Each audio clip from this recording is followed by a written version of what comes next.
আমি মনুষ্যরূপে জন্ম নিয়েছি এবং সমস্ত কর্ম এই রূপেই করেছি। কিন্তু আশ্চর্যের বিষয় হলো যে আজও মানুষ আসেন এবং হাত জোড় করে প্রার্থনা করেন যেন আমি ওনাদের সহায়তা করি।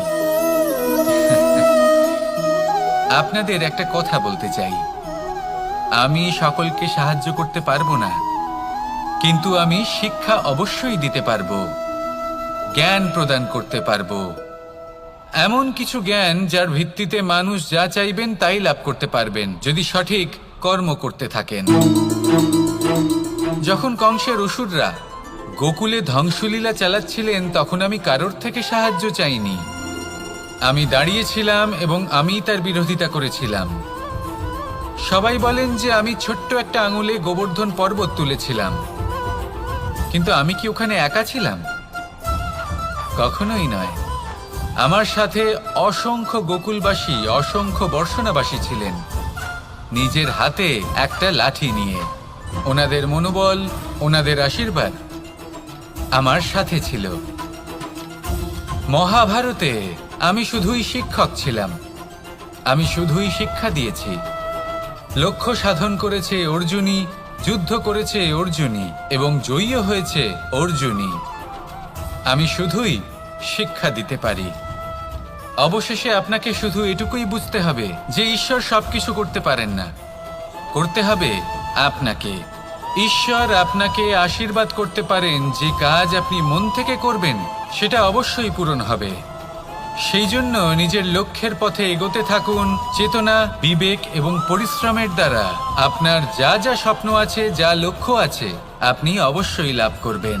আর এই মন সুপ্রসন্ন হয়ে বলবে, রাধা রাধা। কখনো কখনো এমন হয় আমরা আমাদের বাড়ির উঠোনে বীজ বপন করি, আর তা বিকশিত হয় একটা সুন্দর বৃক্ষে। তার শাখাগুলি প্রতিবেশীর বাড়ি পর্যন্ত পৌঁছয়। ফলের বর্ষণ প্রতিবেশীর বাড়িতেও হয়ে থাকে, আর আমরা ভাবি গাছ আমরা উৎপন্ন করব আর ফল খাবেন আপনারা। এই কেমন কথা হলো? আপনাকে এই কথা বুঝতে হবে যে এসব হলো ভৌতিক বস্তু, সাংসারিক বস্তু। কখনো নিজের বাড়ির বাগানে ভালোবাসার গাছ বপন করে দেখুন, তার শাখাও প্রতিবেশীর বাড়ি পর্যন্ত পৌঁছবে, ফলের বর্ষণ সেখানেও হবে। কিন্তু সেই ফল চাইতে আপনাকে যেতে হবে না, সেই ফল দ্বিগুণ মাত্রায় আবার আপনার কাছেই ফিরে আসবে। তাই নিজের বাড়িতে আর নিজের মনে ভালোবাসার গাছ উৎপন্ন করুন। এই জীবন প্রসন্ন হয়ে বলবে, রাধা রাধা। আমাদের জীবন হলো একটা উপবনের মতো, যেখানে কাঁটাও আছে আবার ফুলও আছে। আর যদি আপনি ফুল লাভ করতে চান তাহলে কাঁটার সংস্পর্শে তো আপনাকে আসতেই হবে। এটাই জীবনের সত্য। আমাদের জীবনে, আমাদের পরিবারে, আমাদের সমাজে দেখবেন ভিন্ন ভিন্ন ধরনের মানুষ আছে। কেউ আছেন দুর্জন, কেউ সজ্জন, কেউ শত্রু হন তো কেউ মিত্র। যদি আপনি দুর্জনদের কাছে যান তাহলে শুধুই কষ্ট পাবেন, যদি আপনি শত্রুর কাছে যান তাহলে ঝামেলায় জড়িয়ে পড়বেন। তার চেয়ে ভালো আপনি সজ্জনদের কাছে যান, আনন্দ এবং জ্ঞান লাভ করবেন। নিজের মিত্রদের কাছে যান, আপনি সাহস লাভ করবেন।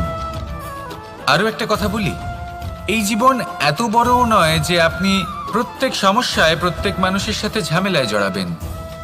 শুধু যার সাথে আপনার মনের মিল হবে তাকে প্রণাম করুন, আর যার সাথে মনের মিল হবে না তাকে দূর থেকে প্রণাম করুন।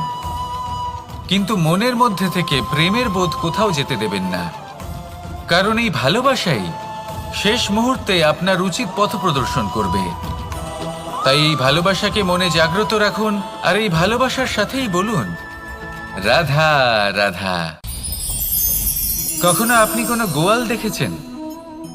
অধিক মাত্রায় গোবর পড়ে থাকে আর ওখানে এক ধরনের পোকা দেখতে পাওয়া যায়, যাকে গুবরে পোকা বলা হয়। এরা কি করে? সারাদিন সেই গোবরেই বাস করে। সেই গোবরকে গোল আকৃতি প্রদান করে নিজের বাসার দিকে নিয়ে যাওয়ার চেষ্টা করে। অনেক পরিশ্রম করার পরে সেই গোবরের টুকরোগুলো নিজের বাসার দিকে নিয়ে যায় আর বুঝতে পারে ওর বাসা তো খুবই ছোট, আর এই গোবরের টুকরো তো অত্যন্ত বড়, এ তো বাসাতে প্রবেশ করতেই পারবে না। তাও চেষ্টা করতে থাকে, শেষ পর্যন্ত অসফল হয় আর সেই পোকা একাই বাসাতে ঢুকে যায়। এরকম মানুষের সাথেও হয়ে থাকে। সমস্ত জীবন মানুষ ধন, স্বর্ণ, সুখ স্বাচ্ছন্দ্য এই সব কিছু অর্জন করতে ব্যস্ত থাকে। আর যখন সময় আসে এই সংসারকে ত্যাগ করে চলে যাওয়ার, তখন সে বুঝতে পারে যে এই সব কিছু তো আমি নিজের সাথে নিয়ে যেতেই পারবো না। মনে দুঃখ নিয়ে সংসার থেকে বিদায় নেয় সে। তার বদলে যদি মানুষ কোনো নির্ধন ব্যক্তিকে সাহায্য করে দেয়, কোনো দুঃখী ব্যক্তিকে হাসাতে চেষ্টা করে, তাহলে মনে সন্তোষ নিয়ে সংসার ত্যাগ করতে পারে। এই জীবনে ধন, স্বর্ণ, সুখ স্বাচ্ছন্দ্য অতি আবশ্যক, কিন্তু এগুলোই বাস্তব সম্পত্তি নয়। তাহলে কি এই বাস্তব সম্পত্তি, সেটা বুঝতে শিখুন আর আমার সাথে ভালোবেসে বলুন, রাধা রাধা। আপনার থেকে বড়, আপনার থেকে মহান হলেন সেই গুরু। এটা কি আবশ্যক যে সেই গুরু কোনো ব্যক্তিই হবেন? কখনোই নয়। গুরু হলেন একটা তত্ত্ব, গুরু হলেন একটা শক্তি। গুরু একজন ব্যক্তি হলে শুধুই একজনই হতেন, কিন্তু তা নয়। গুরু হলেন একটা অনুভূতি, গুরু হলেন শ্রদ্ধা। গুরু তিনি যিনি আপনার ব্যক্তিত্বের পরিচালক হন। গুরু তিনি যিনি আপনার ব্যক্তিত্বের নির্মাতা হন। আপনি কখন, কোথায়, কোন স্থানে, কি রূপে গুরু লাভ করবেন আর কি শিক্ষা লাভ করবেন তা নির্ভর করছে আপনার মানসিকতার উপর, যে আপনি সকলকে কিভাবে আপন করে নিতে পারেন। যদি আপনি গুরুকে আপন করতে চান, জ্ঞানকে আপন করতে চান, তাহলে আপনার মধ্যে শ্রদ্ধা জাগ্রত করতে হবে, সামর্থ্য জাগ্রত করতে হবে। আপনি গুরু এবং জ্ঞানকে আপন করে নিতে পারলে তা এমনিই আপনাকে মহান করে তুলবে। তাহলে আসুন আর আমার সাথে ভালোবেসে বলুন, রাধা রাধা। সময় এবং ধন, একটা যা প্রকৃতি আমাদের দান করেন আর একটা যা আমরা নিজেরা অর্জন করি। কিন্তু যখন হারিয়ে ফেলার প্রসঙ্গ আসে, তখন আমরা এই দুই একসাথে হারিয়ে ফেলি। এই সময় যদি আপনি গুনতে থাকেন, তাহলে তা এমনিও নষ্ট হয়ে যাবে। কারণ সময় গণনা করতে আপনি যে সময় ব্যতীত করেন তা তো এমনিই নষ্ট হয়ে যায়। এই সময়কে যদি আপনি একত্রিত করার চেষ্টা করেন, তাহলে তা সম্ভব হবে না। সময়ের বিষয়ে শুধু একটাই কথা বলবো, আপনি যদি একে ব্যবহার করেন তাহলেই জীবনে বৃদ্ধি হবে। ধনের সাথেও এটাই হয়। কথায় আছে যে এই ধনের দ্বারাই ধন অর্জন করা সম্ভব। যদি আপনি এই ধনের যত্ন নেন এবং একে সামলে রাখেন, তাহলে ধন আপনাকে সামলে রাখবে। এবার সময় আমরা প্রচুর পরিমাণে পাই, কিন্তু তার অর্থ এটা নয় যে আমরা তা নষ্ট করি। বাস্তব অর্থে সময় তা অত্যন্ত মূল্যবান। এর সদ্ব্যবহার করা যদি আপনি শিখে যান, তবে এই সময়ও আপনাকে অবশ্যই অতি মূল্যবান করে তুলবে। আসুন আর আমার সাথে ভালোবেসে বলুন, রাধা রাধা। কথায় আছে যে এমন কোনো অক্ষর নেই যার দ্বারা কোনো মন্ত্র হয় না। এমন কোনো বনস্পতি নেই যা নিজেই একটা ঔষধি নয়। পৃথিবীর এমন কোনো ব্যক্তি নেই যার মধ্যে কোনো যোগ্যতা থাকে না। শুধু প্রয়োজন হলো যে ব্যক্তিকে আমরা খুঁজে চলেছি তাকে সঠিকভাবে চিনে নেওয়া। যদি তার যোগ্যতা, তার বিশেষত্ব আমরা বুঝতেই না পারি, তাহলে আর লাভ কি রইল? এই সংসারে এমন অনেক ব্যক্তি রয়েছেন যারা ছোট ছোট অসফলতার কারণে আপনাকে এটা বলে দেবে যে আপনি কোনো কাজের নন, আপনি হলেন মূর্খ, আপনি কিছুই করতে পারবেন না। এইসব কথায় কখনোই বিশ্বাস করবেন না, কারণ আপনি এবং প্রত্যেকটি জীব এই পরমাত্মা এবং এই প্রকৃতির সৃষ্টি, যা অত্যন্ত বিশেষ। যদি আপনাকে উদাহরণ দিই, তাহলে একদিকে আছে তরোয়াল, একটা বড় লম্বা তরোয়াল, যার দ্বারা যুদ্ধ করা যায়, জয়লাভ করা যায়। আর অন্যদিকে রয়েছে একটা ছোট্ট সূচ, কিন্তু যে কাজ একটা ছোট্ট সূচ করতে পারে তা একটা তরোয়াল দ্বারা সম্ভব নয়। এর অর্থ হলো এটাই যে প্রত্যেকটা রচনা অত্যন্ত অমূল্য এবং অত্যন্ত বিশেষ হয়। তাহলে বিশ্বাস রাখুন, যে আপনি অত্যন্ত বিশেষ একজন। আর প্রেমের সাথে বলুন, রাধা রাধা। বাল্যকালে যখন আমি মাখন খেতাম, তখন যশোদা মায়ের আমার মাখন খাওয়া নিয়ে কোনো সমস্যা ছিল না। কিন্তু যখন আমি মাখন খেতাম, মাখন চুরি করতাম, তখন যেই প্রকারে বাড়ির পরিচ্ছন্নতা আমি নষ্ট করতাম, তা নিয়ে অবশ্যই যশোদা মায়ের আপত্তি ছিল। আর হবে নাই বা কেন? কথায় আছে যে যদি আমাদের ঘর পরিচ্ছন্ন থাকে, সেখানে লক্ষ্মী বসবাস করে থাকেন, তবেই সেই বাড়িতে সন্তোষ ভাব থাকবে। সেই জন্যই আমাদের যশোদা মা পরিশ্রম করে বাড়ির ভেতর এবং বাড়ির বাহির সবসময় পরিচ্ছন্ন করে রাখতেন। এবার যেইভাবে আমাদের বাড়ি, যেখানে আমাদের পরিবার বসবাস করতেন, সেইভাবেই আমাদের শরীর আর আমাদের আত্মা রয়েছে, যাতে আমরা বসবাস করি। একেও স্বচ্ছ রাখা প্রয়োজনীয়। এবার স্বচ্ছ কিভাবে রাখা যায়? শুধু বাহ্যিক পরিচ্ছন্নতা আর প্রসাধন দ্বারা তা সম্ভব হবে না। জীবনে কিছু কটু অভিজ্ঞতা আমাদের সকলের থাকে। সেই কটু অভিজ্ঞতাগুলির কারণে আমাদের মন, আমাদের আত্মা মলিন হয়ে যায়। এই মালিন্য থেকে আমাদের আত্মাকে মুক্ত করা অত্যন্ত প্রয়োজনীয়। এই স্বচ্ছতা অত্যন্ত প্রয়োজনীয়। আর আমাদের এই মন মালিন্য থেকে মুক্ত হতে পারে শুধুমাত্র প্রেম এবং করুণার দ্বারা। তাই সকলকে ভালোবাসতে থাকুন আর মনের মধ্যে করুণার বোধ জাগ্রত করুন।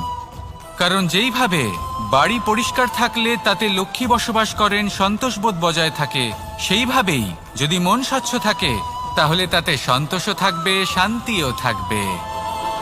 তাহলে ভালোবাসতে থাকুন, মনের মধ্যে করুণাবোধ জাগ্রত করুন, আর আমার সাথে ভালোবেসে বলুন, রাধা রাধা। আপনি কখনো রেশমের কীট দেখেছেন? নিজের সুরক্ষার জন্য সে নিজের লালা থেকে একটি সুতো উৎপন্ন করে, আর সেই সুতো দ্বারা নিজেকে পেঁচিয়ে নেয়, প্রকৃতি এবং অন্য জীবজন্তুর হাত থেকে সুরক্ষার জন্য। কিন্তু যখন সেই সুতো শুকিয়ে যায়, তখন কি হয়? তা একটা খোলসে পরিণত হয়, এত সবল হয়ে যায় যে সেই রেশমের কীট তা ভেঙে বাইরে বেরিয়েই আসতে পারে না। শেষ পর্যন্ত এই কারণেই সে মৃত্যু লাভ করে। এবার যদি একটা প্রজাপতির কথা বলি, তাহলে প্রজাপতি কি করে? যখন সে উড়তে চায়, সে নিজেই নিজের খোলস ভেঙে ফেলে, সে তার পাখনা মেলে, আর তারপর সে আকাশে উড়ে বেড়ায়। এটাই হলো শিক্ষা আমাদের জন্য। যদি আমরা আকাশে উড়ে বেড়াতে চাই, তাহলে আমাদেরকেও অন্তর থেকে সেই খোলস ভাঙতে হবে, অর্থাৎ নিজেদেরকে বন্ধন থেকে মুক্ত করে দিতে হবে। সুরক্ষার জন্য কোনো বাঁধনে জড়িয়ে পড়া, এ হলো সবথেকে বেশি অসুরক্ষিত কার্য। জীবনে সুরক্ষার ভয় থাকাটা উচিত, কিন্তু তা যদি অত্যাধিক হয়ে যায়, তাহলে তা আপনাকে এতটাই দুর্বল করে দেবে যে আপনি নিজেরই সুরক্ষার চক্র ভেঙে বেরোতেই পারবেন না। যদি আপনি নবনির্মাণ করতে চান, তাহলে আপনাকে নিজের এই সুরক্ষা কবচ ভেঙে বেরোতেই হবে, সাহসের সাথে পরিশ্রম করতে হবে। আর যদি আপনি এটা করতে পারেন, তাহলে আপনার উড়ান কেউ আটকাতে পারবে না। আসুন আমার সাথে ভালোবেসে বলুন, ইচ্ছে বড়ই বিচিত্র জিনিস। এই ইচ্ছে যদি তা পূর্ণ না হয়, তাহলে তা ক্রোধকে জন্ম দেয়। যদি তা পূর্ণ হয়, তাহলে লোভকে জন্ম দেয়। যদি সময়ের মধ্যে পূর্ণ না হয়, তাহলে শোককে জন্ম দেয়। আর যদি সময়ের পূর্বেই পূর্ণ হয়ে যায়, তাহলে অহংকারকে জন্ম দেয়। সকলের ইচ্ছে থাকে, আপনারও অবশ্যই থাকবে, তা অবশ্যই পূরণ করবেন। কিন্তু একটা কথা মনে রাখবেন, আপনার এই জীবন, এটা কোনোভাবেই আপনার ইচ্ছে পূরণ করার মাধ্যম নয়। এ হলো ধৈর্য সাধনের এক মাধ্যম, নিয়ন্ত্রণ করার এক মাধ্যম। নিয়ন্ত্রণ নিজের কামনার ওপর, নিজের ইচ্ছের ওপর, নিজের আবেগের ওপর। কারণ ইচ্ছে এটা হলো সেই অশ্বের মতো, যা একবার লাগাম ছাড়া হয়ে গেলে, আপনার হাত থেকে যদি এই লাগাম বেরিয়ে যায়, তাহলে তা আপনাকে সোজা বিনাশের পথে নিয়ে যেতে পারে। কিন্তু যদি আপনি একে নিয়ন্ত্রণ করতে পারেন, তাহলে এটা আপনাকে সাফল্যের শিখরে অবশ্যই পৌঁছে দিতে পারে। তাহলে ইচ্ছেগুলিকে নিয়ন্ত্রণ করুন আর আমার সাথে ভালোবেসে বলুন, রাধা রাধা। আমরা আনন্দ লাভের জন্য ভালোবাসি মা বাবাকে, ভাই বোনকে, পরিবার পরিজনকে, বন্ধুকে, প্রেমিকাকে। আমরা চাই যে সকলে যেন আপন হয়ে থাকেন, আমাদের কাছে থাকেন। কিন্তু মানুষের একটা প্রবৃত্তি আছে যে তিনি যা লাভ করে ফেলেন তার মূল্য তিনি বুঝতেই পারেন না। যদি আপনার বাড়ির কাছে একটা মিষ্টি জলের সরোবর থাকে বা সুন্দর নদী থাকে, তাহলে জলের গুরুত্বটা কি আপনি তা বুঝতেই পারবেন না। সেইখানে আপনি যদি কোনো একটা মরুভূমিতে যান, আপনি অনুভব করতে পারবেন যে এক একটা ফোঁটা জলের কি গুরুত্ব, তার মূল্য কি। সুখের মুহূর্তে যদি আপনজনদের মনে রাখেন, তবে দুঃখের মুহূর্ত নিজে থেকেই দূরে সরে যাবে। ভালোবাসা এবং তার সাথে স্মরণ করা, এটাই তো হলো জীবনের এবং ভালোবাসার আসল মূল্য। আসুন আর আমার সাথে ভালোবেসে বলুন, রাধা রাধা। দৃষ্টি আর দৃষ্টিভঙ্গি, এই সমগ্র লীলা হলো এই দুইয়ের। বিচিত্র হতে পারে, কিন্তু এটাই সত্যি। এবার আপনাকে একটা উদাহরণ দিয়ে বোঝাই।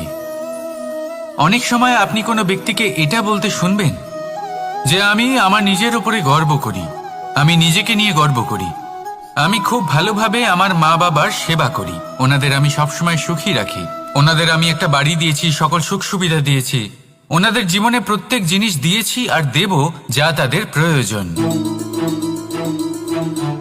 এবার আমাকে বলুন যে আপনি কে হন? আপনি হলেন সেই বীজ যা আপনার মাতা পিতা রোপণ করেছেন। আপনার মা বাবাই আপনাকে এই সংসারে জন্ম দিয়েছেন। এবার এইসব কথার কি তাৎপর্য? এই হলো সেই ব্যক্তির দৃষ্টিভঙ্গি। এবার দেখা যাক এই প্রকৃতি আমাদের কি শেখায়।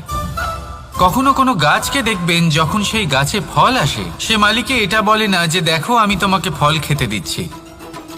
সেই বৃক্ষ এটা বলে না যে দেখো আমি তোমায় আহার করতে দিচ্ছি, কারণ ও জানে যে এটা হলো সেই মালির পরিশ্রম, এটা হলো তারই কর্মের ফল আর এটা তারই পাওয়া উচিত। সে বলে যে তোমার জিনিস তোমাকেই অর্পণ করলাম, এ আমার জিনিস নয়। ও জানে সেই মালির গুরুত্ব আসলে কি। এটা হলো তার দৃষ্টিভঙ্গি।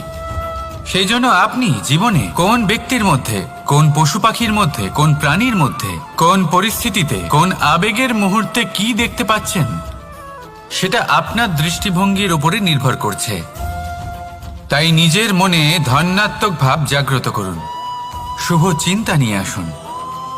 এই ভাবনাই সত্য হয়ে সামনে আসবে। এই দৃষ্টিভঙ্গি এমন হয়ে যাবে যে আপনার জীবনে সবকিছুই শুভ হবে। তাহলে আসুন আর আমার সাথে ভালোবেসে বলুন, রাধা রাধা। কখনো কখনো মানুষ মনে করেন যে সে নিজেই সব থেকে বেশি শক্তিশালী, তিনি হলেন জ্ঞানী। দেখুন, এটা ভালো ব্যাপার যে আপনার মধ্যে শক্তি আছে, জ্ঞান আছে, আর এটা শুধু আপনার জন্য নয়, এই সমস্ত সমাজের জন্য, দেশের জন্য, সমগ্র পৃথিবীর জন্য অত্যন্ত আবশ্যক। কিন্তু এই কথাটাও বোঝা অত্যন্ত আবশ্যক যে এই জ্ঞান যেন কখনো অহংকার না হয়ে ওঠে। যখন মানুষের মধ্যে জ্ঞান থাকে তখন সে রাম হয়ে ওঠে। রাম, যিনি সমুদ্রের বুকে সেতু বানিয়েছিলেন, বানর সেনার দ্বারা রাক্ষস রাজকে পরাজিত করেছিলেন, আর চিরকালের জন্য সবার কাছে আদর্শ হয়ে উঠেছিলেন। আর যদি মানুষের মনে অহংকার জন্মায়, তাহলে সে রাবণ হয়ে ওঠে। দেশে বিদেশে যতই খ্যাতি থাকুক না কেন, সে রাক্ষস হয়ে ওঠে, নিজের সাথে সাথে সমস্ত কুলের বিনাশ করে বসে। এবার জ্ঞান নাকি অহংকার, আপনার কি চাই সেই সিদ্ধান্ত আপনার, আর আপনার এই সিদ্ধান্তই নিশ্চিত করবে যে আপনার কর্ম কি হবে, আর আপনার এই কর্মই নিশ্চিত করে দেবে আপনার প্রারব্ধ কি হবে। তাহলে শুভ কর্ম করুন আর আমার সাথে ভালোবেসে বলুন, রাধা রাধা। আপনি কখনো পাখিদের দেখেছেন? যেভাবে মানুষ তার সন্তানকে জন্ম দেয়, পাখিরাও সন্তানদের জন্ম দেয়। আর যেই তার সন্তান এই সংসারে প্রবেশ করে, সেই পাখি তাকে আগলে রাখে, তার যত্ন করে, ওর জন্য বাসা বানায়, ওর জন্য দূর কোথাও থেকে খাবার নিয়ে আসে, নিজের ঠোঁট দিয়ে ওর মুখে খাবার খাইয়ে দেয়, সবকিছু করে। কিন্তু একটা কাজ পাখি করে, কিন্তু মানুষ কখনোই করে না। যখন পাখি মনে করে যে তার সন্তান বড় হয়ে গেছে, ওকে এবার ওরা শিখতে হবে, নিজেকেই আত্মরক্ষা শিখতে হবে, নিজের খাবার নিজেই খুঁজে আনতে হবে, তো সেই পাখি তার সন্তানকে বাসা থেকে বের করে দেয়। তারপর সেই পাখির সন্তান নিজে উড়তে শেখে, আত্মরক্ষা করতে শেখে এবং আস্তে আস্তে সে আত্মনির্ভর হয়ে ওঠে। কিন্তু মানুষ কি তার সন্তানের সাথে এটাই করে? কখনোই নয়। মানুষ তার সন্তানকে নিজের সাথে বেঁধে রাখে, সব সময় তার লালন পালনের, তার দেখাশোনার ব্যবস্থা করে রাখে, আর এটাই ভাবেন যে আমি হলাম ওর পালনকর্তা, ওর খেয়াল রাখা তো আমার কর্তব্য। কিন্তু না, এই কাজ করতে করতে উনি আস্তে আস্তে নিজেরই সন্তানের শত্রু হয়ে ওঠেন, তার বিকাশের শত্রু হয়ে ওঠেন। তাই যখন সন্তান বড় হবে তখন অবশ্যই ভালোবাসুন, কিন্তু পাখির মতো কঠোর হওয়াও প্রয়োজনীয়, তবেই তার বিকাশ হবে। ওকে নিজের কষ্ট নিজেকেই সহ্য করতে দিন, শিখতে দিন জীবনের অনুভূতি কেমন, তবেই তার বিকাশ হবে। নয়তো সেই সন্তান আজীবন আপনার জন্য বোঝা হয়ে থাকবে, আর আপনি তার বিকাশের পথে আজীবন বাধা হয়ে থাকবেন। আর আমার মনে হয় না আপনি সেটা চাইবেন, তাই তো? আসুন আমার সাথে ভালোবেসে বলুন, রাধা রাধা। জীবনে শিখরে পৌঁছানোর জন্য মানুষের কি প্রয়োজন হয়ে থাকে? সিঁড়ির। কিন্তু তাও প্রত্যেক মানুষ, প্রত্যেক ব্যক্তি শিখরে পৌঁছতে পারেন না। এর কারণ কি? কারণ একটা হতে পারে যে মানুষ কল্পনা করতে থাকেন কিন্তু সিঁড়ি খুঁজে পান না। কিছু মানুষ খুঁজে নেন কিন্তু তা পেয়ে এতটাই প্রসন্ন হয়ে যান যে তারপর আর কোনো কর্মই করেন না। খুব সোজা ব্যাপার। অনেক মানুষ সিঁড়ি খুঁজে পান না, আর যদি পেয়েও যান তাও যতক্ষণ না তাতে চড়ছেন সেই শিখরে পৌঁছবেন কি করে? যতক্ষণ না আপনি পরিশ্রম করছেন, যতক্ষণ না সেই সিঁড়িতে আপনি চড়ছেন, যতক্ষণ না ক্লান্ত হচ্ছেন, আপনার পায়ে হাঁটুতে ব্যথা না হচ্ছে, ততক্ষণ এই শিখরে পৌঁছানোর সৌভাগ্য লাভ করতে পারবেন না। তাহলে কল্পনার সাথে কর্ম করুন, পরিকল্পনার সাথে পরিশ্রম করুন, সব কিছু পাবেন। আসুন আমার সাথে ভালোবেসে বলুন, রাধা রাধা। সুখ আর অভিজ্ঞতা, এই দুই জীবনে একসাথে কখনোই আসে না। মনে রাখবেন, যেখানে সুখ থাকে সেখানে অভিজ্ঞতা থাকে না। আর যখন এই সুখ আমাদের জীবন থেকে দূরে চলে যায়, তখন আমাদের জীবনে আসে এই অভিজ্ঞতা। পরমাত্মা, প্রকৃতি, নিয়তি এই অভিজ্ঞতাকে আমাদের জীবনে পাঠান, যাতে আমরা একটা অত্যন্ত গুরুত্বপূর্ণ শিক্ষা, একটা জ্ঞান প্রাপ্ত করতে পারি। এই অভিজ্ঞতা আমাদের শেখায় যে অতীতে এমন কি হয়েছিল যা আমাদের করা উচিত হয়নি। আমাদের শেখায় ভবিষ্যতে এমন কি আছে যা আমাদের করা উচিত আর কি করা উচিত নয়। দেখতে গেলে এই অভিজ্ঞতা আমাদের সেই শিক্ষা দেয় যার জন্য আমরা সুখের দিকে উচিতভাবে অগ্রসর হতে পারি। সেই জন্য জীবনে যখনই দুঃখ আসবে, দুঃখের এই সময় আসবে, তখন হতাশ হবেন না। বোঝার চেষ্টা করুন এই পরিস্থিতি কেন এসেছে, কি শিক্ষা দিতে এসেছে। যদি আপনি সেই জ্ঞান লাভ করেন, সুখের পথে অগ্রসর হন, তাও উচিত রূপে, তাহলে এই অভিজ্ঞতার উদ্দেশ্য পূরণ হয়ে যায়। তাহলে আসুন আর আমার সাথে ভালোবেসে বলুন, রাধা রাধা। প্রতিশোধ অথবা কাউকে দুঃখ দেওয়ার ভাবনা, যদি এটা আপনার মনে থাকে তাহলে আপনি নিজের মনেই যন্ত্রণার একটা বিশাল বৃক্ষ রোপণ করছেন, এটা মনে রাখবেন। কারণ কাউকে দুঃখ দেবার এই ভাবনা, এটা হলো সেই বীজ যা আপনার মনেই পতিত হবে, আপনার মনেই অঙ্কুরিত হবে, আর আপনার মনেই একটা বিশাল বৃক্ষরূপে বেড়ে উঠবে। জীবন আপনার, কর্ম আপনার, কাউকে দুঃখ দেবার ভাবনা আপনার ছিল, এই বৃক্ষ হলো আপনার, তাই এর ফলও আপনিই পাবেন, যা গ্রহণও আপনাকেই করতে হবে। মনে রাখবেন, যে মানুষ এটা ভাবে যে আমি ওকে দুঃখ দেব, ওকে কষ্ট দিতে চাই আমি, সেই মানুষই দুঃখ আর কষ্ট পেয়ে থাকে। যদি সেই জায়গায় আপনি এটা ভাবেন যে আমি কাউকে সুখী করে তুলতে চাই, কাউকে সুখ প্রদান করতে চাই, তাহলে তারও বীজ আপনার মনেই রোপণ হবে, বৃক্ষে পরিণত হবে, যার ফলও আপনিই পাবেন। এখানে বিষয়টা হলো শুধু মানসিকতার চিন্তা, যা সত্য হয়ে আপনার সামনে আসে। তাহলে এই মানসিকতা শুভ করুন, সবার জন্য মঙ্গল কামনা করুন। অন্যের মনে আপনার জন্য ভালো চিন্তা থাকুক বা না থাকুক, আপনি সবার জন্য শুভ চিন্তা করে কর্ম করতে থাকুন, তাহলে আপনার সাথেও ভালোই হবে। তাহলে আসুন আর আমার সাথে ভালোবেসে বলুন, রাধা রাধা। আমরা সকলে চাই আমাদের জীবনে সাফল্য আসুক। আমরা চাই যে এই সংসারে আমাদের খ্যাতি ছড়িয়ে পড়ুক। আমরা চাই যেন আমরা আলোচিত হই, কিন্তু শুধু চাইলেই কি যায় আসে? যদি এই সংসারে আলোচিত হতে হয়, তাহলে পরিচিত হতে হবে পরিশ্রমের দ্বারা। যতক্ষণ না আপনারা পরিশ্রমের সাথে পরিচিত হবেন, সাফল্যের সাথে পরিচিত হবেন না।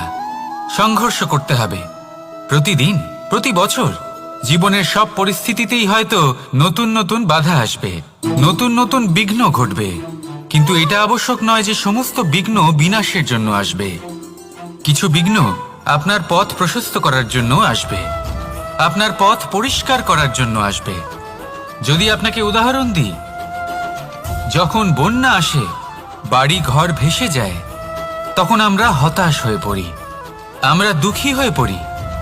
কিন্তু সেই বন্যাই আমাদের সেই ধরিত্রীকে এত উর্বর করে তোলে যে সেই উর্বর অংশ কাজে লাগিয়ে আমরা সেরকম আরো 10টা বাড়ি বানাতে পারি। তাহলে ধন্যাত্মক থাকুন আর যে কোনো সংঘর্ষের জন্য প্রস্তুত থাকুন। জীবনে অনেক দূর যেতে পারবেন। তাহলে আসুন আমার সাথে ভালোবেসে বলুন, রাধা রাধা। জীবনে কখনো কখনো আমরা সেই পরিস্থিতিতে ফেসে যাই যখন আমাদের মনে হয় যে আমাদের নতুন কিছু একটা করতে হবে, কিন্তু আমরা করতে পারি না, কারণ কোথাও না কোথাও আমরা রীতির দ্বারা আবদ্ধ, আর আমরা সেই রীতি ভাঙতে চাই না। কেবল একটাই প্রশ্ন আসে মনে, আশেপাশের মানুষ কি বলবে, আশেপাশের মানুষ কি ভাববে। আপনাকে একটা প্রশ্ন করি, কারা এই মানুষজন? আপনার জন্মের সময় এই মানুষজন কোথায় ছিলেন? যখন আপনি কোনো সমস্যায় পড়েন, তখন এই মানুষজন কোথায় থাকেন? এগিয়ে এসে কি আপনাকে সাহায্য করেন, নাকি সেই সমস্যার সমাধান আপনি নিজেই করেন? এইসব মানুষজনের চিন্তা ত্যাগ করুন যদি আপনি জীবনে বাঁচতে চান। ভেবে দেখুন জীবনে কি কি শুভ আছে আর কি কি শুভ করতে পারেন। যদি তা স্রোতের বিপরীতে হয়, তাহলে সংঘর্ষ করুন, কিন্তু এইসব মানুষজনের কথা ভাববেন না। ভেবে দেখুন জীবনে আপনি কি কি শুভ কাজ করতে পারেন। এটা ভাবুন যে আপনি কখনো এমন কোনো কাজ করে ফেলেননি তো যার জন্য কারো হৃদয় আহত হয়েছে। শুভর দিকে নিজের চিন্তা কেন্দ্রীভূত করুন, আপনার জীবনে সব কিছু শুভই হবে। তাহলে আসুন আমার সাথে ভালোবেসে বলুন, রাধা রাধা। সমস্যা, কঠিন সময়, সংকট, বিপদ কার জীবনে নেই? প্রত্যেকের জীবনে আছে। কিন্তু আমাকে একটা কথা বলুন, যদি নৌকায় ঢেউকে ভয় পেতে শুরু করে, তাহলে সাগর পার করবে কে? কখনো কোনো ছোট্ট পিঁপড়েকে দেখেছেন, যে আকারে হয়তো ছোট হতে পারে কিন্তু বড় শিক্ষা দিয়ে যায়? কিন্তু আমরা শিখিই না। এবার দেখুন একটা পিঁপড়েকে, যে ভোজনের খোঁজে বাইরে বের হয়, একটা ছোট্ট দানা তুলে নেয়। ছোট দানা তোলে কারণ তার থেকে বেশি সে তুলতেই পারবে না। সে দানা নিয়ে চলতে শুরু করে, কোনো দেওয়ালে উঠে পড়ে, আবার পড়েও যায়। সেই দানা দূরে কোথাও একটা পড়ে যায়, তা আবার খোঁজে, তুলে নেয়, আবার চলতে থাকে। পড়ে যায় আবার ওঠে, পড়ে যায় আবার ওঠে। সেই দানাটা রেখে দেয়, আবার বেরিয়ে পড়ে ভোজনের খোঁজে। পরিশ্রম করতে থাকে কিন্তু হার মানে না। এই শিক্ষাই তো আমাদের প্রাপ্ত করতে হবে। নিরন্তর পরিশ্রম আর নির্ভীক হয়ে কর্ম করে যেতে হবে। এটাই হলো সাফল্যের মাধ্যম, এটাই হলো জয়ের মন্ত্র, অচ্যুত অজয় অস্ত্র। তাহলে আসুন আর আমার সাথে ভালোবেসে বলুন, রাধা রাধা। আজকাল আপনি দেখে থাকবেন যে মা বাবা শুধুমাত্র সন্তানকে ভালোবাসেন তা নয়, তাদের মোহেও জড়িয়ে পড়েন। বিদ্যালয়ে যখন পাঠান তখন সমস্ত সুযোগ সুবিধা দিয়েই পাঠান। চেষ্টা করেন যে সবসময় যেন সন্তান তাদের চোখের সামনেই থাকে, কিন্তু ভুলে যান এক অত্যন্ত গুরুত্বপূর্ণ কথা, যে সন্তানকে এক নতুন দৃষ্টিভঙ্গি দেওয়াই হলো ওনাদের কর্তব্য। সেই জন্য পুরাতনকালে শিষ্যদের গুরুকুলে পাঠানো হতো, বাড়ির থেকে দূরে। কারণ বাড়ি ছেড়ে যাওয়া এক সন্তানের জন্য, এক শিষ্যের জন্য অত্যন্ত শুভ লক্ষণ হয়। যখন সে বাড়ির থেকে দূরে, গৃহস্থের থেকে দূরে থাকবে, তখন এই সংসারকে সে এক নতুন দৃষ্টিভঙ্গি দিয়ে দেখবে, পরখ করবে, বুঝতে পারবে, আর সবকিছু নিজে থেকেই শিখে যাবে কখন আক্রমণ করতে হয়, কখন পিছু হটতে হয়, কিভাবে এই সংসারের সম্মুখীন হতে হয়। আর এটা আপনার দৃষ্টি ওকে শেখাতে পারবে না, ওর অভিজ্ঞতা ওকে শেখাতে পারবে। তাই মনে রাখবেন, যদি আপনি চান যে আপনার সন্তানের বিকাশ হোক, তাহলে অনেক সময় ওকে নিজের থেকে দূরে নিয়ে যেতে হয়। যদি মোহে আবদ্ধ থাকেন তাহলে ওর বিকাশ কখনোই হবে না। তাহলে আসুন আমার সাথে ভালোবেসে বলুন, রাধা রাধা। এই সমগ্র সংসারের সব থেকে গুরুত্বপূর্ণ ব্যক্তি কে? স্বয়ং আপনি। নিজের জন্য তো বটেই, তাই না? কারণ যখন আপনি জন্মগ্রহণ করেন, নিজের চোখ খোলেন, এই সংসারে আসেন, তখনই তো এই সংসারকে আপনি দেখতে পান, অনুভব করতে পারেন। এখানকার আবেগ, এখানকার মানুষজন তখন থেকেই অনুভব করেন। যদি আপনি না থাকেন, তাহলে এই সংসারের অস্তিত্ব আপনার কাছে শূন্যের সমান, তাই না? আপনি না থাকলে এই সংসারও আপনার কাছে নেই। এবার সবাই বলবেন যে এ তো সত্যি কথা, সেই অনুযায়ী তো আমার স্বার্থপর হওয়া উচিত, অহংকারী হওয়া উচিত, কারণ আমার কাছে আমিই তো সবকিছু। দৃষ্টিভঙ্গি পাল্টে দেখুন, আপনার কাছে সব থেকে বেশি গুরুত্বপূর্ণ ব্যক্তি কে? আপনি নিজেই।